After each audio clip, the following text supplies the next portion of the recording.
Dios los bendiga.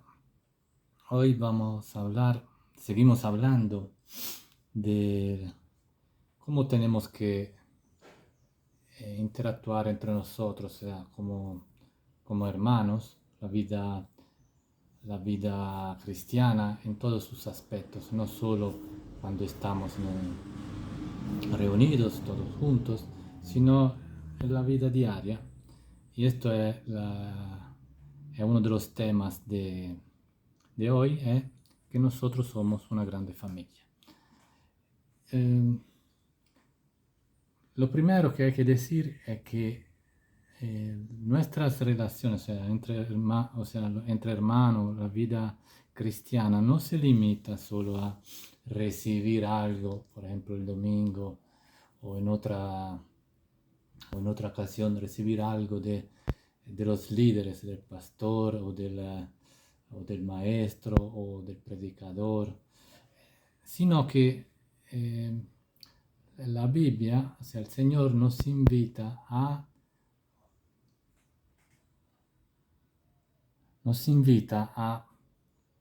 interactuar entre nosotros, a sentirnos unidos y ayudarnos unos a otros. Por eso que en la Biblia hay muchos pasajes que hablan de hacer esto unos a otros, hacer la otra cosa unos con otros, porque debemos eh, interactuar entre nosotros. ¿Y por qué? O sea, vamos a hacernos dos preguntas principales. ¿Nos sentimos como una familia que será eterna? O sea, entre nosotros, hermanos en Cristo, nos sentimos que somos una familia y que esta familia no se acabará. O sea, con la muerte la familia de sangre, con la muerte de un familiar, digamos, hay una separación, pero la familia en Cristo nunca habrá separación porque será solo nos vemos más tarde y todos seremos parte de la misma familia. No habrá familia con el apellido Tot, la otra familia con otro apellido, no. Seremos todos en la misma familia que la familia de Cristo. Entonces, nos sentimos que esto es más que una familia de sangre. Vamos a ver lo que nos ha preparado el Señor. El Señor dice que nosotros tenemos una grande familia. En Mateo 19, del 29 al 30 dice: respondió Jesús y dijo: de cierto os digo que no hay ninguno que haya dejado casa o hermanos o hermanas, o padre o madre o mujer, o hijos o tierras, por causa de mí y del Evangelio, que no reciba 100 veces más ahora, en este tiempo, casas, hermanos, hermanas, madre, hijos y tierras, con persecuciones, y en el siglo venidero la vida eterna. Entonces, ¿qué está diciendo aquí? Que el que se entrega a Jesús, el que decide ser parte de la familia de Jesús, tendrá la vida eterna. Aquí se ve, tendrá la vida eterna, pero ya en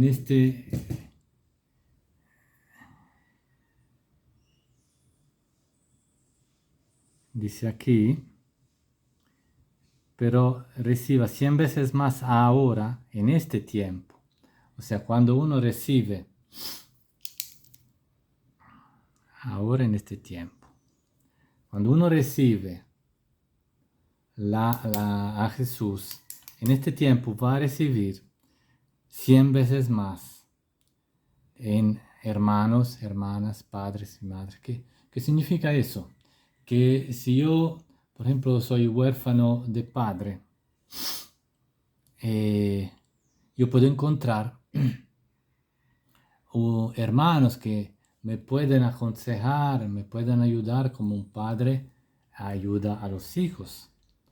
Si no tengo hermanos, por ejemplo, o si por causa del Señor, como dice aquí, hay una división fuerte en mi familia de sangre, yo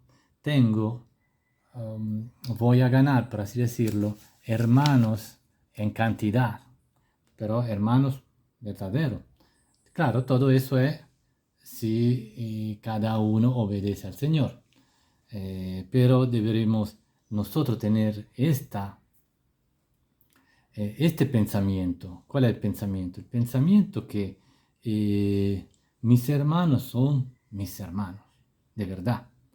Entonces yo tengo que verlos con el mismo cariño que tengo por mis hijos o por mi familia, pero mucho más, eso debería ser.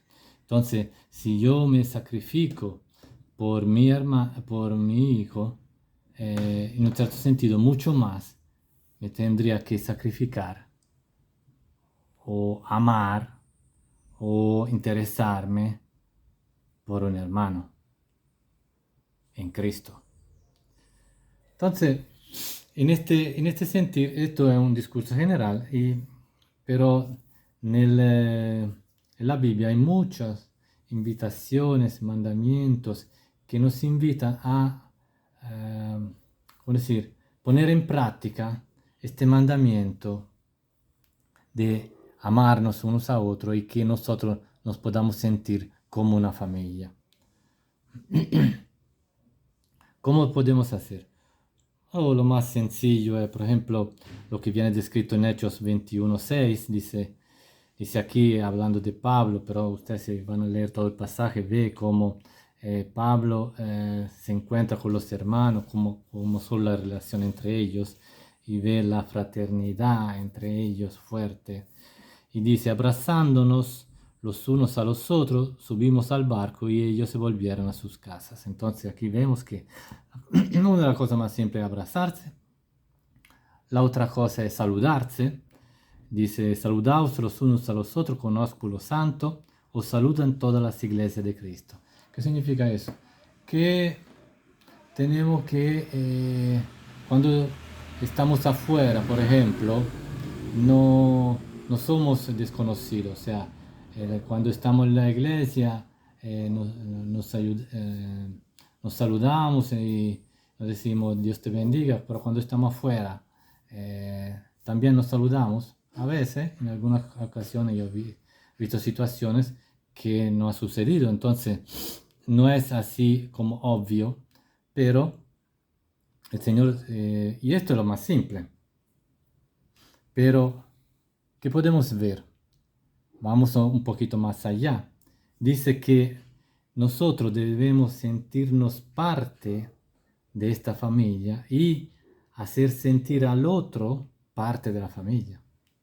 O sea, yo siento que los hijos de mis hermanos son mis hijos. O sea,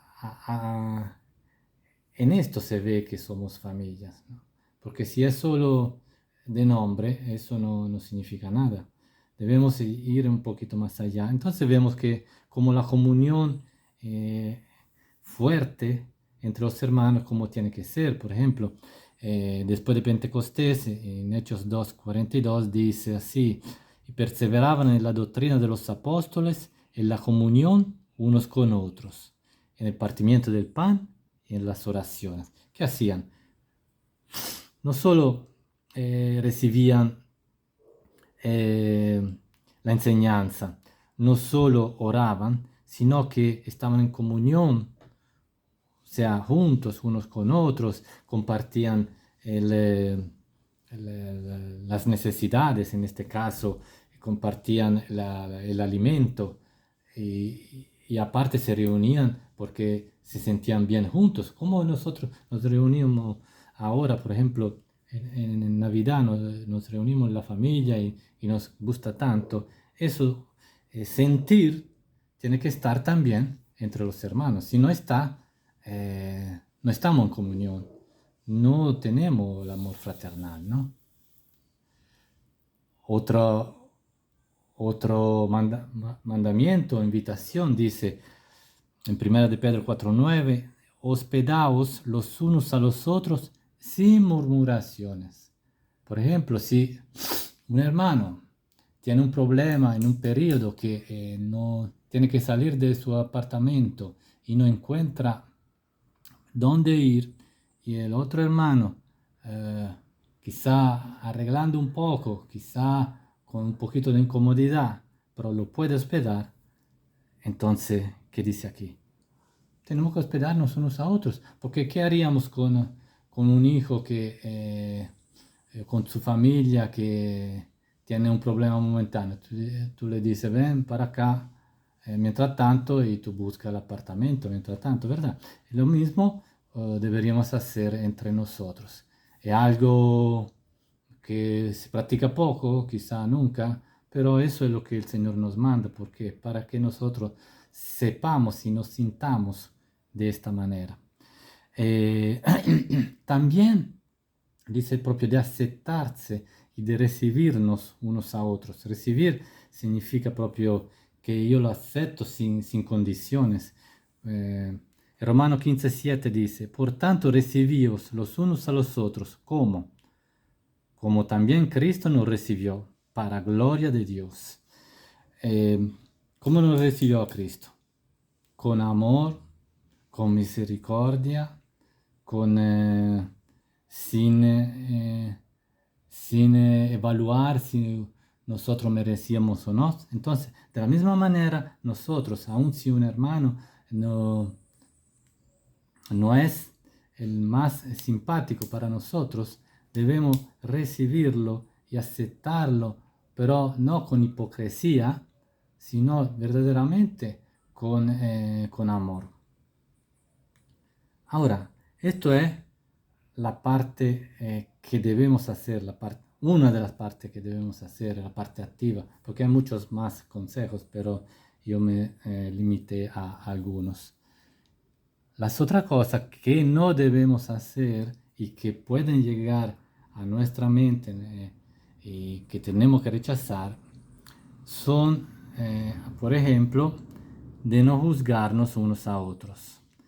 En Romanos 14:13 dice, así que ya no nos juzguemos más los unos a los otros, sino más bien decidid no poner tropiezo u ocasión de caer al hermano.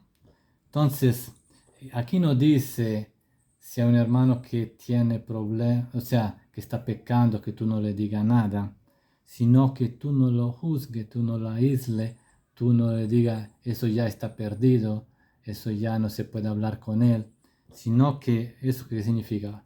Emitir un juicio, ya, ese hermano es así, y no me interesa, me aíslo, o sea, lo aíslo a él. Pero de la misma manera, no tenemos que ni murmurar ni chismear de los hermanos. Por ejemplo, con otro hermano, mire como siempre, si hay algo que puede ser que no esté bien, ¿no? Uno empieza a hablar mal del hermano. Mis hermanos, no murmuréis los unos de los otros. El que murmura del hermano y juzga a su hermano, murmura de la ley y juzga a la ley. Pero si tú juzgas a la ley, no eres hacedor de la ley, sino juez. Entonces, uno solo es el dador de la ley que puede salvar y perder. Pero tú, ¿quién eres para que juzgue a otros? Entonces aquí dice que el único juez es Dios y el único que puede juzgar es Él. Entonces nosotros no debemos murmurar de los hermanos y decir esto y el otro a su espalda sin decírselo a Él. O a veces nosotros podemos llegar a pensar que el hermano piensa así, que el hermano actúa así por este motivo, por el otro motivo, pero en realidad no hemos averiguado y empezamos a chismear y a decir cosas que hasta no son verdaderas. En otro sentido se dice también que no tenemos que quejarnos y ser pacientes. Dice, hermanos, en Santiago 5:9, no os quejéis unos contra otros para que no seáis condenados. Y aquí el juez está delante de la puerta. Aquí repite que debemos ser misericordiosos y no quejarse, porque dice, para que el que se queja no sea condenado. O sea, si yo me quejo con el hermano, lo estoy juzgando y esto y el otro, al final yo estoy pecando. Por eso que yo voy a ser juzgado, yo voy a ser condenado por condenar, por ponerme como juez de mis hermanos o por arriba de mis hermanos. Porque, como dice la palabra, si a ti te han perdonado, a ti te han salvado y a ti han tenido misericordia, tú tienes que hacer lo mismo con tu hermano. Lo mismo para llegar un poquito más allá, vemos que dice que no se odien. Por ejemplo, en Gálatas 5:15 dice, pero si os mordéis y os coméis unos a otros, mirad que también no os consumáis unos a otros. Eso significa que no debemos odiarnos, no debemos tener rencores fuertes ni débiles de ningún tipo con el hermano. Y eso quizá hablaremos en otra parte. Aquí entra el asunto de un verdadero perdón. Pero también no debemos ponernos, como estábamos diciendo antes, arriba del otro y ser vanaglorioso. O sea, yo soy mejor que mi hermano, yo hago las cosas, él no está haciendo nada, o él es menos espiritual que yo. Y quizá hasta lo evidencio haciendo que irritando unos a otros o de otra forma envidiando al hermano. Ah, mira, ¿quién se cree que es? Mira que él cree que hace todo, pero yo soy mejor que él, o me gustaría ese encargo que él tiene porque podría ser mejor. Y todas estas cosas que al final nos hacen dividir entre nosotros. Y eso es la división, hay pecado. También al final dice que nos mintiamos, o sea que el hermano no mienta al otro. ¿Por qué? Como dice en Colosenses 3:9. Porque ya somos diferentes. Nos hemos despojado del viejo hombre con sus hechos. O sea, antes quizá yo podría decir una mentira para salirme del paso, para no tener problemas, pero ya, sobre todo con los hermanos, con todos, pero de manera particular con los hermanos. ¿Por qué? Porque hay una confianza. Debería haber una confianza entre nosotros. Entonces, hasta como lógica, no, no, no tiene sentido mentirse, ¿no? Porque si yo tengo confianza, ¿por qué tengo que mentir? Pero eso es, en general, claramente, no se puede mentir. Ahora, yo he citado muchos pasajes. Aquí yo hice una lista de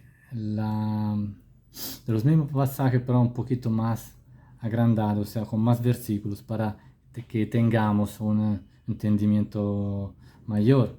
¿Por qué? Porque a veces se cita solo un versículo y no se ve el contexto y se saborea menos el significado.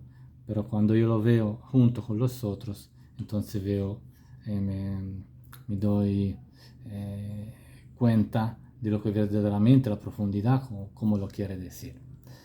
Por eso que lo pongo aquí, lo pongo también en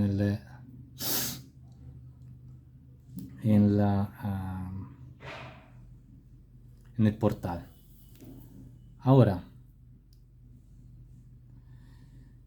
¿cómo podemos poner en práctica este amor?